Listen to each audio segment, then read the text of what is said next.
অর্জুন এখন ব্যাপারটা বুঝতে পেরেছে, তাই আর ধাক্কাটা সামলাতে পারছে না। আমার মনে হয় দিদি ঠিকই বলছে।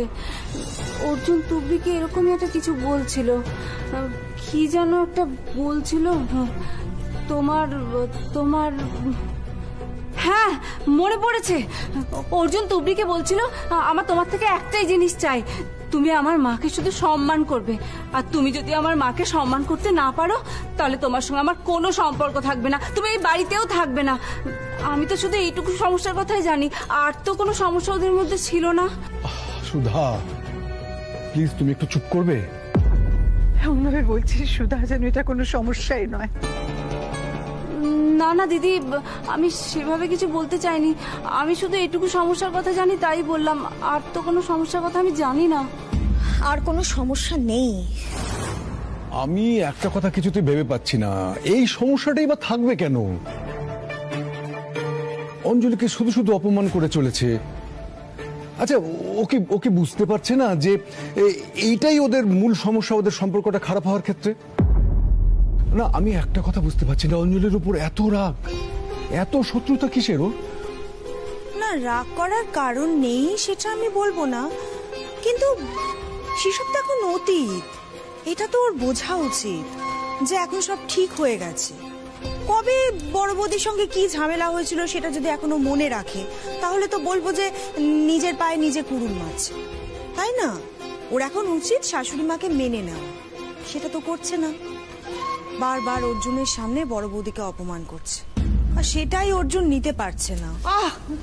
তুই চুপ করতে বাপু, তুই এসব কথা বলার সময় পাবি। আগে সরোজকে ফোন কর, দেখ না বউকে পেলো কিনা।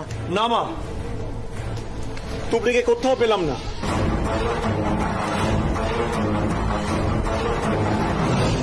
মা, শহরে যে নাইট ক্লাবগুলো আছে সেখানেই তুবড়ি গেছে ভাইয়াকে খুঁজতে। আমার মনে হয় আমাদের আর দেরি করা উচিত না, আমাদের যাওয়া উচিত। ঠিক বলেছিস সঞ্জনা, আমাদের বেরোনোই উচিত, কিন্তু এত রাতে কে কে যাবে বলতো?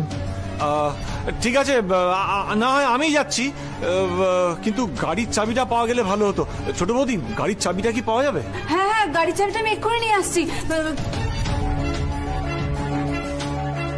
না, যে করেই হোক, যে করেই হোক আমার ছেলেটাকে ফিরিয়ে আনতে হবে। ওই মেয়ে আমার ছেলেটা সর্বনাশ করবে, আর আমি মা হয়ে দাঁড়িয়ে দাঁড়িয়ে দেখবো। সেটা কিছুতেই হতে পারে না, কিছুতেই না। আপনি একটু শান্ত হয়ে বসুন, একটু শান্ত হয়ে বসুন। তুই কি বলছিস সরোজ? আমার ছেলেটাকে পাওয়া যাচ্ছে না, আর আমি মা হয়ে সেটা দাঁড়িয়ে দাঁড়িয়ে দেখবো?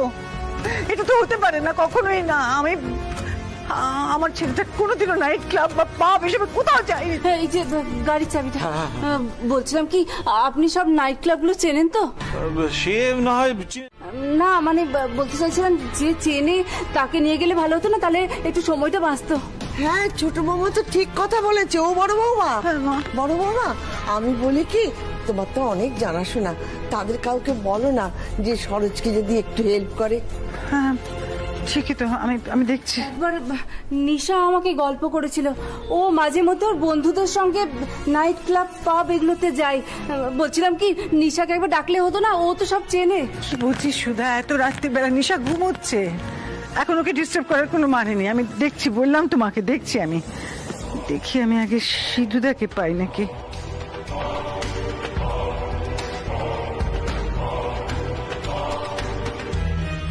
Hello hello, সিধুদা? ও সিধুদা, বলছি কি, যে করেই হোক আপনাকে একবার আমাদের বাড়ির গেটের সামনে আসতে হবে। মানে সরোজ বেরোচ্ছে, ওকে নিয়ে আপনাকে একটু বেরোতে হবে। মানে কয়েকটা জায়গায় যাবে আর কেউ।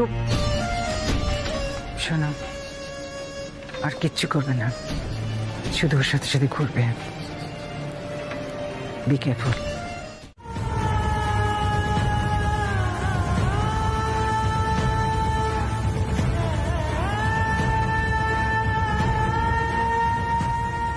এই ছেলে বিয়ের দুদিনের মধ্যে এরকম নেশা করছে, তুমি সারা জীবন সংসার করবে কি করে?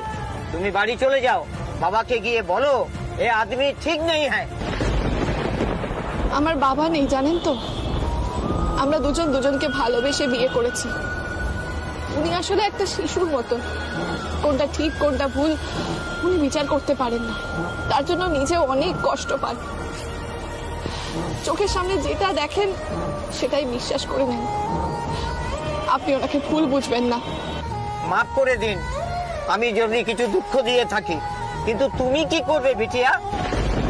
এখন থেকে বিশ্বাস করলে, বুদ্ধি না লাগালে ভুল তো করেই যাবে। আপনি আমার বাবার মতো। তুমি এই লড়াইটা লড়বার জন্য আমার কাছে কি উপহার চাও বলো, তুমি যা চাইবে আমি তাই দেব।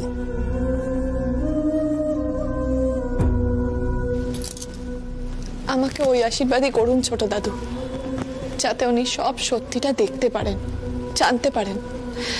তারপর উনি যদি আমার মুখ দেখতেও না চান, আমার কোনো আক্ষেপ থাকবে না। এই দেখো, দেখেছো বৃষ্টিতে ভিজে সর্দি কাশি হয়েছে। সত্যি ভাইটা আমার হাতে পায়েই বড় হয়েছে, মাথায় বুদ্ধি একটুও হয়নি, কিচ্ছু সহ্য করতে পারে না। শোনো না তুবড়ি, ওর জামা কাপড়টা তো বদলে দিতে হবে। হ্যাঁ দিদি, আমি বদলে দিচ্ছি। আচ্ছা এই তুমিও তো ভিজে গেছো, তুমি চেঞ্জ করে নাও, না হলে তোমার শরীর খারাপ করবে। ও দিদি কিছু না, আমার এসবে অভ্যেস আছে, আমি এত সহজে কাবু হয়ে পড়ি না। তুবড়ি আমি বলছি শোনো। দিদি দিদি শোনো, অনেক দেরি হয়ে যাচ্ছে, ওনার কিন্তু আরো ঠান্ডা লেগে যাবে। হ্যাঁ আমি বদলে দিচ্ছি এক্ষুনি। কি ভাইয়ার গা তো একদম জ্বরে পুড়ে যাচ্ছে। সে কি? জ্বর তো আসবেই, শরীরের উপর এত অত্যাচার করলে জ্বর আসবে না? এই নাকি ফুলসজ্জার রাত। দেখ, যদি ডাক্তার ডাকতে হয় তো দেখ। ছোট দাদু আমি দেখছি, অনেক রাত হয়ে গেছে, তুমি বরং যাও।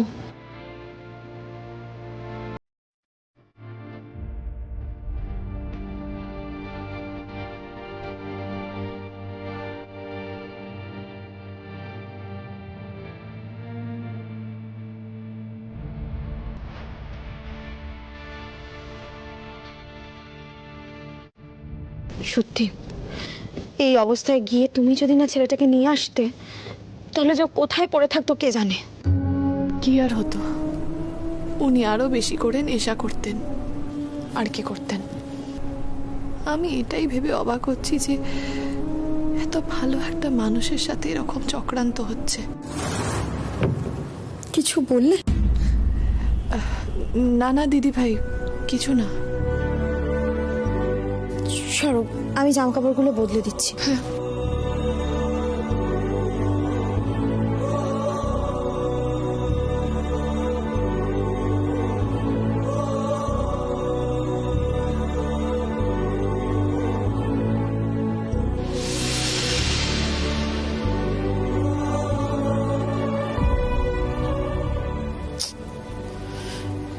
গা বেশ গরম আছে এখনো। তুবড়ি, হ্যাঁ দিদি ভাই বলো।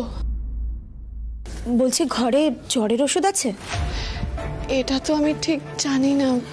আচ্ছা ঠিক আছে, আমার ঘরে আছে, আমি নিয়ে আসছি, তুমি এখানে বসো।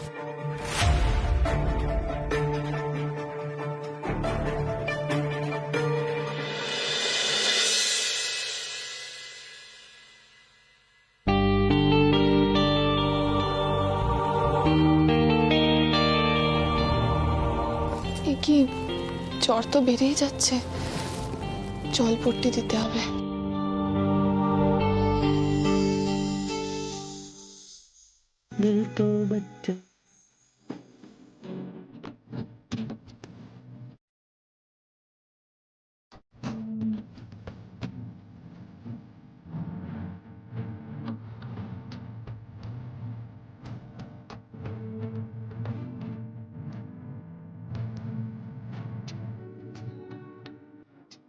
মাথাটা যন্ত্রণায় ছিঁড়ে যাচ্ছে, হাতটা সরিও না, আমার ভালো লাগছে।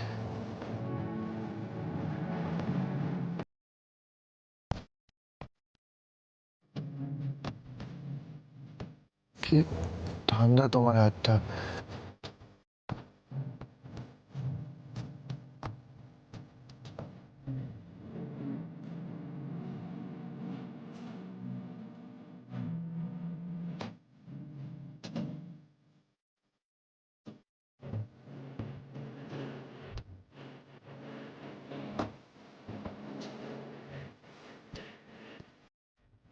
কি আরাম।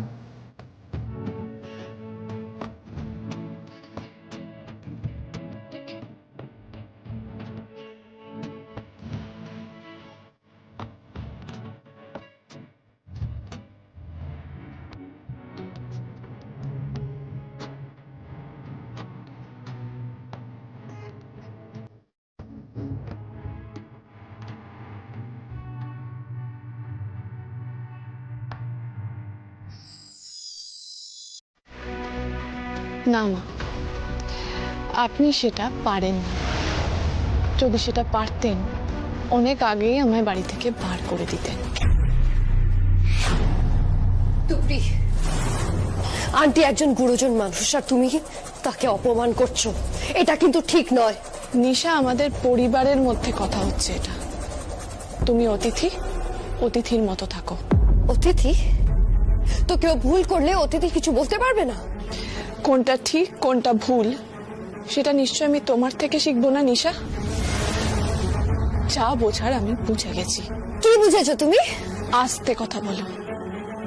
অর্জুনের শরীরটা ভালো নেই, মাথা ধরেছে। আর কি বুঝেছি? বুঝেছি যে অতিথি ফুলশয্যার রাতে পরপুরুষকে তার স্ত্রীর থেকে আলাদা করে নিয়ে যায়, সে আর যাই হোক ভালো উদ্দেশ্য নিয়ে আসেনি। তুবড়ি, বললাম না আস্তে কথা বলো। আমি যা বলেছি ঠিক বলেছি। মা, অর্জুনের জ্বর এসেছে। ও যদি এখন অর্জুনকে উত্ত্যক্ত করে, অর্জুনের শরীর কিন্তু আরো খারাপ হবে। আপনি এতদিন যা করেছেন নিজের ছেলের ভালোর জন্যই তো করেছেন। তাহলে নিশার মুখটা প্লিজ বন্ধ করতে বলুন, আর ও যেন এক্ষুনি ঘর থেকে বেরিয়ে যায়।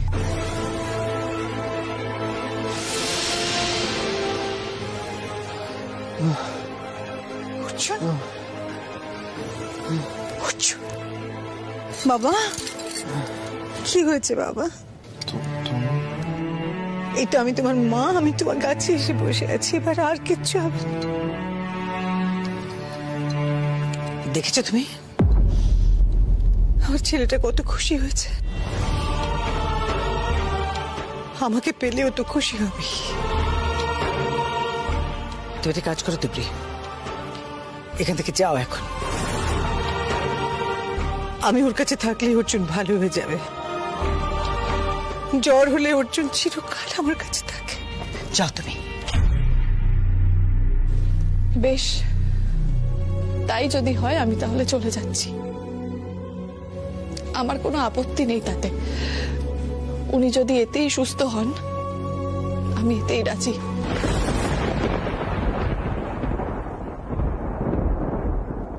তুমি কোথাও যেও না তুবড়ি।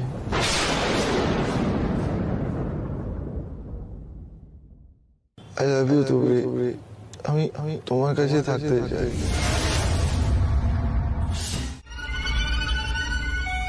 হ্যাঁ aunty, I am really very sorry, but আমি না এসে থাকতে পারলাম না আন্টি। কালকে সারা রাত ঘুমোইনি, কষ্ট পাচ্ছিলাম।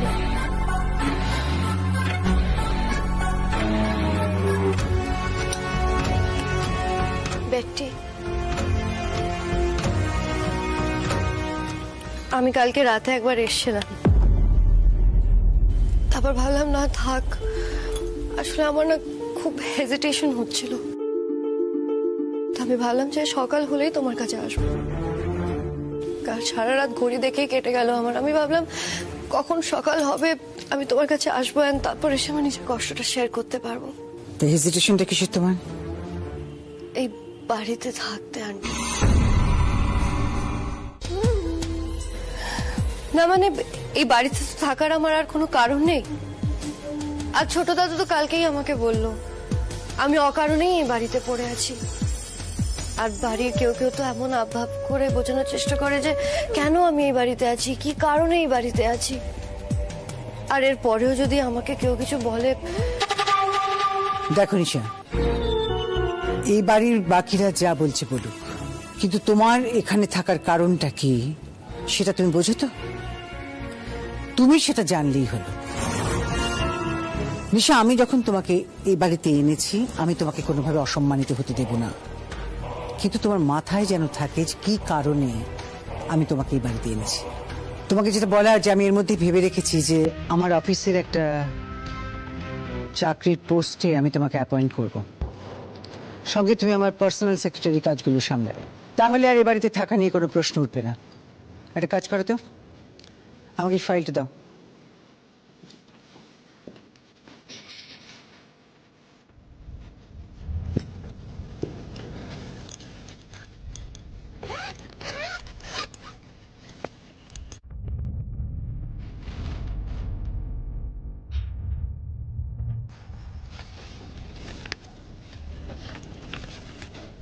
এই যে তোমার অ্যাপয়েন্টমেন্ট লেটার।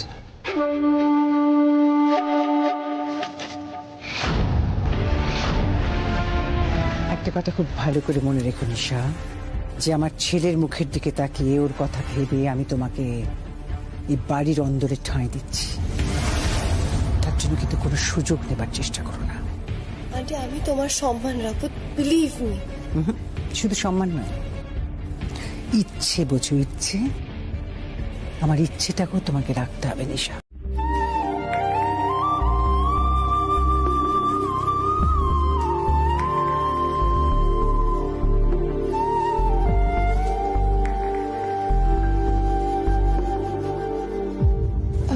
দিদি ভাই আর কেউ কি বাকি আছে? আর ওই মা নিশা ওনারা এখানে খাবেন না আমি ঘরে গিয়ে দিয়ে আসবো? না না না, ঘরে ঘরে গিয়ে খাবার দেওয়ার তো কোনো দরকার নেই। এই যে শোনো, আমি আর অন্তত 2টো কচুরি নেবই। এই কি ওদিকে হাত বাড়াচ্ছ না? আমি লোভ সামলাতে পারছি না, এত ভালো ভাজা হয়েছে কেন? আচ্ছা, দিন দিন কি তুই ছেলে মানুষ হয়ে যাচ্ছিস নাকি?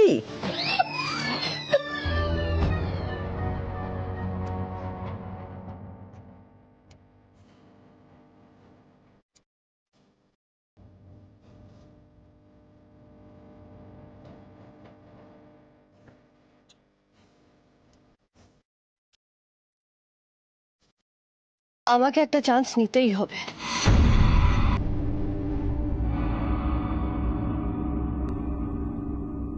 বাস, আমার এবার শেষ। আপনার ওটুকুতেই পেট ভরে গেল? বেশি খাবি তো কম খা, কথায় আছে, ভুলে যেও না।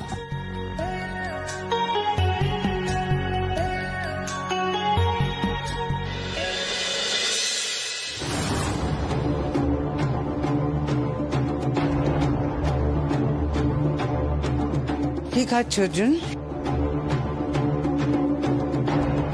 আনহেলদি খাবার? কে দিয়েছে এই সমস্ত অয়েলি খাবার? অর্জুনকে কে দিয়েছে?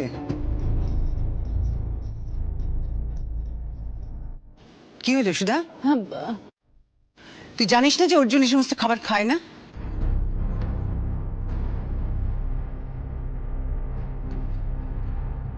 কেন বানালি অর্জুন এই সমস্ত খাবার? না মানে মা আপনি কাকিমাকে কিছু বলবেন না, আমি নিজে থেকেই বানিয়েছি এসব।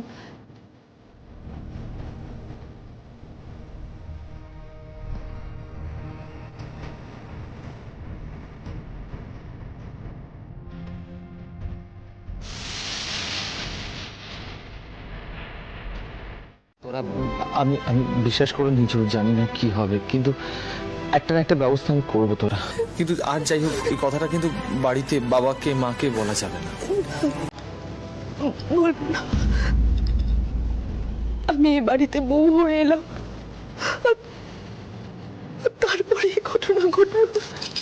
না তোরা, তুমি কেন নিজেকে দায়ী করছো বলো তো?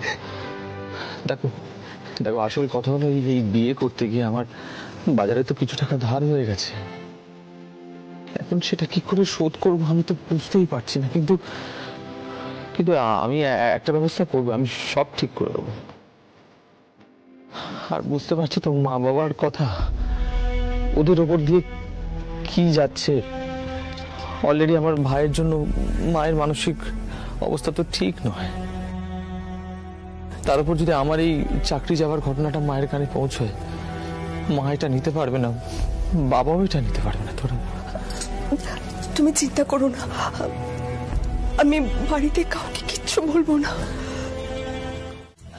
তাছাড়া আপনার ব্যাপারে কিছু না জেনে, দেখলেন তো সকালে কত বড় একটা ভুল করলাম আমি, তাই সবটা জানতে চাইছি।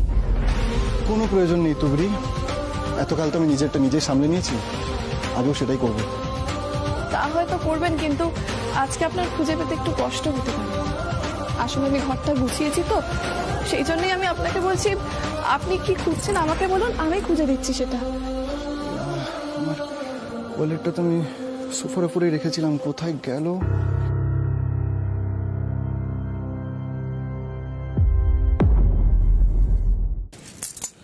এটা কিন্তু খুব দরকারি জিনিস, তাই যেখানে সেখানে ফেলে রাখবেন না।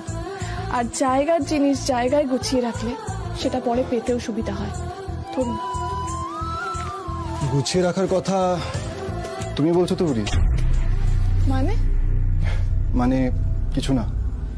আর শোনো না, আমি না এরকম ভাবে অভ্যস্ত, আমার কোনো জিনিসপত্র তোমাকে গুছিয়ে রাখতে হবে না, কেমন? আপনার সেই অভ্যেসটা বদলানোর কথাই আমি বলছি আপনাকে। আমার অভ্যেসটা একান্তই আমার, সেটা বদলানোর চেষ্টা তো তুমি করো না। তুমি নিজে তোমার মতো থাকো, আর আমাকে প্লিজ আমার মতো থাকতে দাও। আর একটা কথা তো মাথায় ভালো মতো ঢুকিয়ে রাখো, তুমি ভেবো না যে এই আদর্শ স্ত্রীর মতো এসব করে তুমি আমার স্ত্রীর মর্যাদা পেয়ে যাবে। বেশ, তবে যেটা আপনার অভ্যেসের বাইরে সেটাই করি।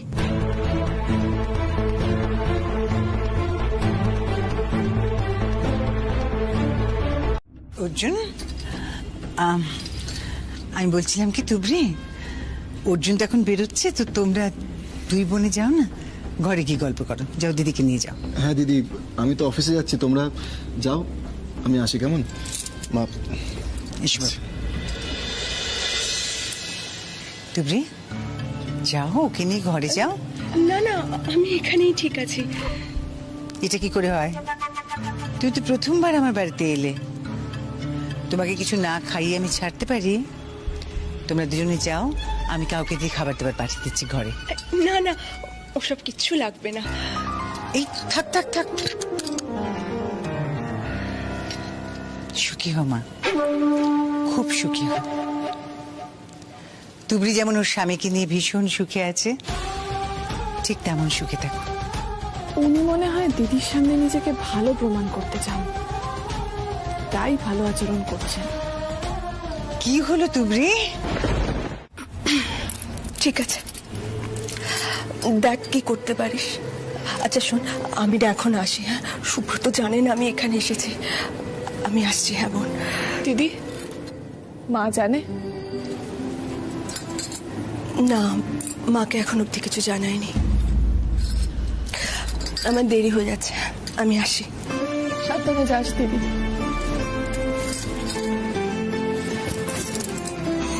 কি তুমি কিছু না খেয়ে বেরিয়ে যাচ্ছ? আমি তো আসলে তুবড়িকে দেখতে এসেছিলাম। আসলে কি বলতো, আমাদের তো একে অপরকে ভাবে এতদিন ধরে না দেখে থাকার অভ্যেস নেই না। ওকে দেখে নিলাম, ও ভালো আছে, এখন আসি। আচ্ছা, আমিও তো তোমার বোনের মতো, বলো এই যে আমি এগুলো নিয়ে আসলাম, তুমি খাবে না? আজ না বোন, আজ তো অনেকটা দেরি হয়ে গেছে, আমার একটু তাড়া আছে, অন্যদিন। হ্যাঁ,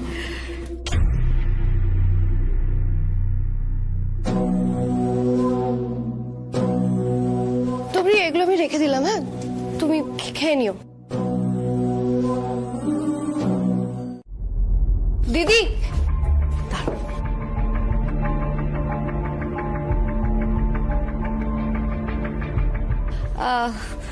তুমি তো তখন আমার সাথে কথা বললে না, তো আমার একটু খারাপ লাগলো। আরে কোথায়, আমি তোমার সাথে কথা বললাম তো। কোথায় কথা বললে তুমি আমার সাথে? আমি তো তোমাকে বললাম যে আমি তোমার বোনের মতো, কিন্তু তুমি তো আমার পরিচয় জানতে চাইলে না। ও তাই বুঝি? তুমি আমার নাম জিজ্ঞেস করোনি, আর আমিও কিছু বলিনি। আচ্ছা যাই হোক, আমার নাম নিশা। হ্যাঁ, সত্যি দেখো তো, তোমার নামটাই আমার জানা হয়নি। তা তোমার নাম কি বলো না? দেখেছো, আমি না ঠিক ধরেছি, তুমি একটু অন্যমনস্ক হয়ে আছো। দিদি, তোমার কি কোনো সমস্যা হয়েছে? না, কোনো সমস্যা নেই তো। তাহলে আমি তো তোমাকে আমার নামটা বললাম, তারপরেও কেন জিজ্ঞেস করলে আমার নামটা? দিদি, আমি তো তোমাকে বললাম, বলো আমি তোমার বোনের মতো, তুমি তোমার সমস্যাগুলো তুবড়িকে বলতে পারো, কিন্তু আমাকে বলতে পারো না। না মানে, সংকোচ করো না দিদি, অর্জুন আর তুবড়ি দুজনেই আমার বন্ধু। আসলে আমি না তোমাদের দুজনের কথা শুনে নিয়েছিলাম। আমার কাছে একটা চাকরির সন্ধানও আছে, তাই আমি তোমাকে আটকালাম। চাকরি? হ্যাঁ, এক মিনিট, তুমি এখানে দাঁড়াও।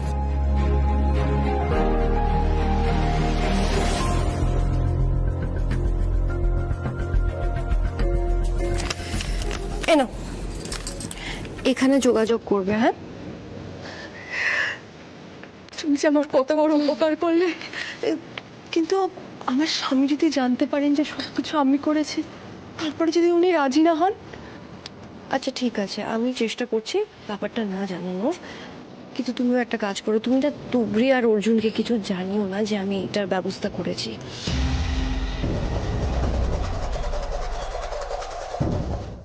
আমি তোমাকেই খুঁজছিলাম। হঠাৎ কেন, কি হয়েছে? ও ঠাম্মা, একটু মন্দিরে যাবে গো? মন্দিরে কেন হঠাৎ করে? আমার না মনটা খুব ছটফট করছে, আর আগে আমার মন যখন ছটফট করতো আমি তখন মন্দিরে যেতাম। মন্দিরে গেলে মনটা ভালো হয়ে যাবে ঠাম্মা।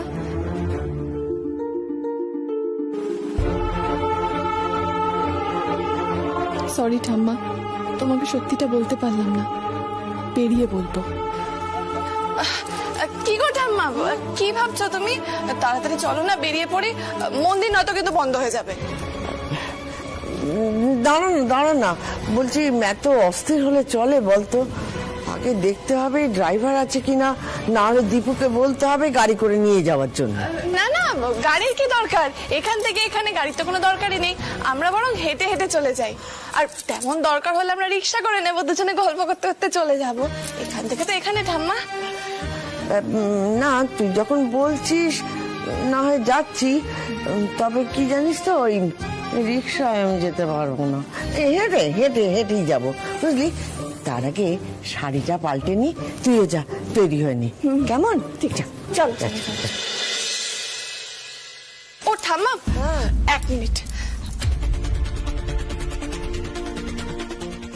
মা, আমি ঠাম্মাকে নিয়ে মন্দিরে যাচ্ছি। সেটা আমাকে ইনফর্ম করছো না পারমিশন নিচ্ছ? আমি তো ঠাম্মাকে নিয়েই যাচ্ছি মা, অনুমতি দিন।